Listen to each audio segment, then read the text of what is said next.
आषाढी श्री मरियाई यात्रेनिमित्त तुळजापूर वेस येथील बलिदान चौकात गवळी समाजाच्या वतीने पारंपरिक म्हशी पळवण्याचा कार्यक्रम मोठ्या उत्साहात पार पडला। मरियाई लक्ष्मीची विधिवत पूजा करून या पारंपरिक सोहळ्याला सुरुवात करण्यात आली। कार्यक्रम पाहण्यासाठी नागरिकांनी मोठी गर्दी केली होती।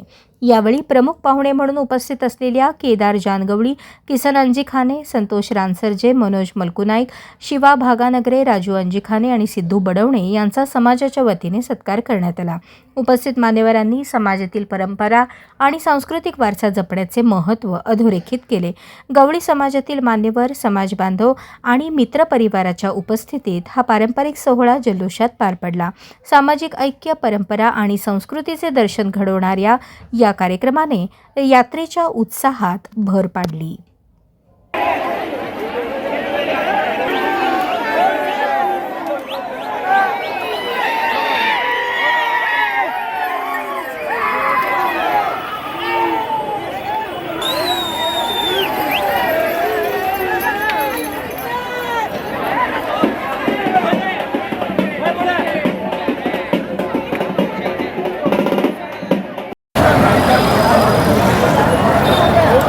अशोक दत्तोबा उच्चे आज वाढ वाढल्यापासून आषाढ वारीला वर्षाला आम्ही आखाड्यात म्हशी पळवत आहे।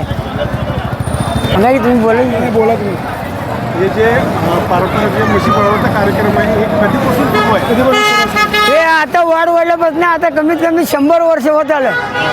तेव्हापासून वाढ वाढल्यापासून आम्ही म्हशी पळवत आहे। वर्षाला आखाड्यात म्हशी पळवत आहे। याचं महत्त्व काय? महत्त्व काय? लक्ष्मीच्या आशीर्वादाने आम्ही पळवत आहे। आईच्या आशीर्वादाने आम्ही जत्रा अशी करत राहत होतो। नमस्कार, मी विठोबा तुळशीराम दहीहंडे। आम्ही तुळजापूर शिवा गवळी समाजतर्फे दरवर्षी गुरुपौर्णिमेला आषाढमधल्या मरियाईची जत्रा करतो, उत्सव करतो। तर त्यामध्ये आम्ही सवासींना बोलून जलकुंभ काढतो, म्हशीपळण असतं आणि त्यानंतर महाप्रसादाचं आयोजन असतं। म्हशीपळण ह्यासाठी करतो आम्ही की पावसामुळे म्हशींची पचनक्रिया मंद होते आणि बाहेर पावसामुळे गवतावर वगैरे थोडंसं हे होतं, त्यामुळं मग ते गवत ते खात नाहीत। तर त्यामुळं मग आमचं म्हशीकडे आमचं पण लक्ष जावं आणि त्यांना थोडं चांगलं चुंगलं खायला बसावं। जसं सरकी पेंड असते, गहू भुस्सा असतो, परत तुमचं झालं तर दुसरं जे असतं त्यांना चांगला हिरवा कडवा चारा, वाढल्या चारा वगैरे ते त्यांना खायला भेटावं, त्यासाठी आम्ही हे आयोजन करत असतो म्हशीपळणचं। तर यामध्ये आमच्या सगळ्या समाजाचे बांधव असतात, ज्यांच्याकडे म्हशी आहेत त्यांनी म्हशी घेऊन येतात पळणसाठी आणि बाकीचे सगळे समाज बांधव असतात किंवा माता भगिनी जे असतात तर ते महाप्रसादासाठी आणि म्हणजे म्हशी बघण्यासाठी पण येतात, कारण त्यांना कामामुळं कुठं त्यांना इतरत जायला भेटत नाही माता बहिणींना। तर त्या निमित्ताने त्यांना पण म्हशी बघायला भेटतात, ते पण थोडं समाजामध्ये मिक्स होतात, त्यांना पण थोडंसं जाण होते समाजाची। तर त्यामुळे आम्ही हे सगळं आयोजन करत असतो आमच्या चौकातर्फे, तुळजापूर चौकातर्फे। हे जवळजवळ आमचं 100 वर्षापासून चालू आहे परंपरा।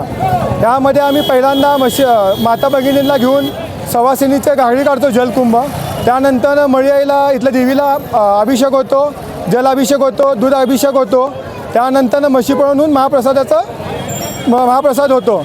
अशा पद्धतीने आम्ही सगळं समाज बांधव एकत्र येऊन करत असतो। त्यामुळे काय होतं, जे दुसऱ्या चौकातले असतात ते समाज बांधव पण सगळे एकत्र होतात, विचाराची देवाणघेवाण होते आणि त्यामुळे एकोपा पण राहतो समाजामध्ये। काय होतं, दुसऱ्या चौकातले असतील तर त्यांचं आम्हाला काय असं आमच्या समाजामध्ये होत नाही। सगळे आम्ही मिळून मिसळून असतो, त्यांच्या म्हशी आमच्या इथे येतात, आमच्या म्हशी तिथे जातात। तर त्यामुळे एकोपा आमचा जो आहे समाजाचा तो टिकून राहतो। त्यामुळे आम्ही हे आयोजन करत असतो सगळे समाज बांधव मिळून।